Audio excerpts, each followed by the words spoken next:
A happy birthday greeting to my wife, Tiffie. I'm making this video to wish my wife a very, very happy birthday. Now, normally I would have a present for you with it being your birthday and all, especially with you being my wife, but as it turns out, I don't actually have a present for you. I was going to get one, but it was kind of a funny story. I was at the mall, and I was looking for a present, and I had an idea what I was going to get you. I had just enough money to get it for you, and the weirdest thing happened. I was walking to one of the stores when I was stopped by a homeless man. He said, "Please, sir, could you spare some change?" I stopped and looked at him, and he kept talking to me. "Sir, I don't mean to bother you, but could you spare some change? I'm very hungry, you see. I'm kind of a hobo, like I ain't got no home and I ain't got no money." He kept talking for a little bit more, and I'm not exactly sure what he said because I kind of zoned out a little. I was distracted by thinking, how is there a homeless man inside the mall? I mean, I've seen him outside the mall before, but never actually inside the mall. Though I guess it's kind of like seeing them inside the public library. In fact, if you think about it, it makes more sense because the mall is much bigger and you can buy food.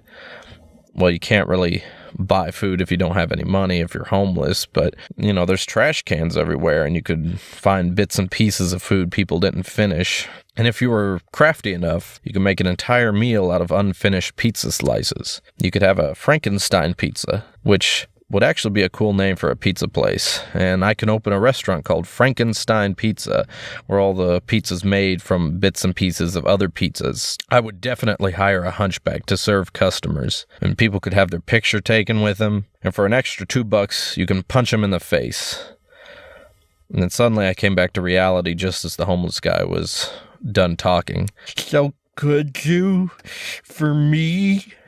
"What? Oh, yeah, sure." "Really?"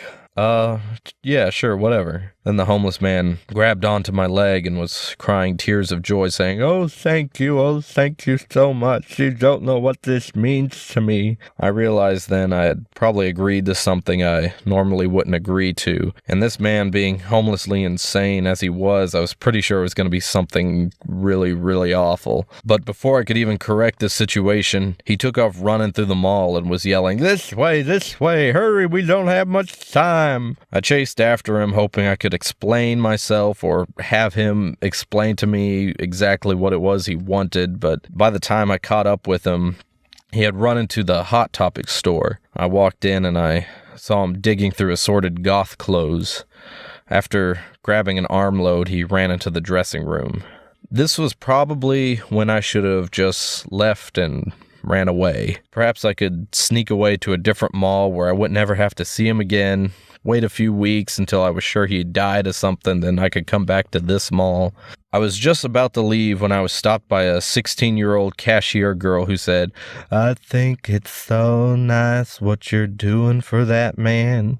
I should have taken that moment to explain I didn't know what was going on, and I didn't mean to agree to anything, but I was more focused on how I should explain to this girl that she's about 20 years late to the goth party, which was true, but at the same time was kind of a rude thing to say, and I would have been mad if somebody had said the same thing to me when I was 16, that I was 15 years late to the goth party.